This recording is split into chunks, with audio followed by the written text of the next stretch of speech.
Hello दोस्त, नमस्ते, प्रणाम। मैं हूँ आपकी वंदना।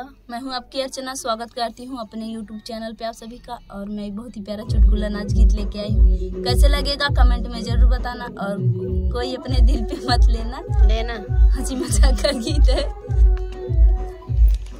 जेठान मजेदार सखी मेरे ससुराल में, जेठान मजेदार सखी मेरे ससुराल में, मेरे ससुराल में हो, मेरे ससुराल में, मेरे ससुराल में हो, मेरे ससुराल में। जेठान मजेदार सखी मेरे ससुराल में, जेठान मजेदार सखी मेरे ससुराल में। उल्लू जैसी आँख उसकी झाड़ू जैसा बाल है, उल्लू जैसी आँख उसकी झाड़ू जैसा बाल है। जेठान मजेदार सखी मेरे ससुराल में, जेठान मजेदार सखी मेरे ससुराल में, मेरे ससुराल में हो, मेरे ससुराल में, मेरे ससुराल में हो, मेरे ससुराल में। जेठान मजेदार सखी मेरे ससुराल में, जेठान मजेदार सखी मेरे ससुराल में।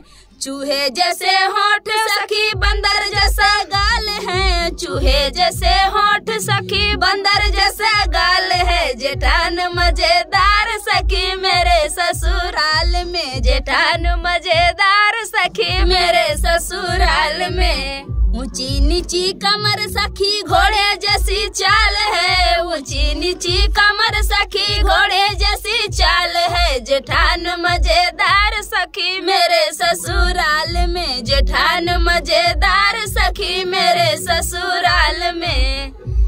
देवरनिया से बनती नहीं देवर उसके यार है, देवरनिया से बनती नहीं देवर उसके यार है। जेठान मजेदार सखी मेरे ससुराल में, जेठान मजेदार सखी मेरे ससुराल में, मेरे ससुराल में हो, मेरे ससुराल में, मेरे ससुराल में हो, मेरे ससुराल में। जेठान मजेदार सखी मेरे ससुराल में, जेठान मजेदार सखी मेरे ससुराल में।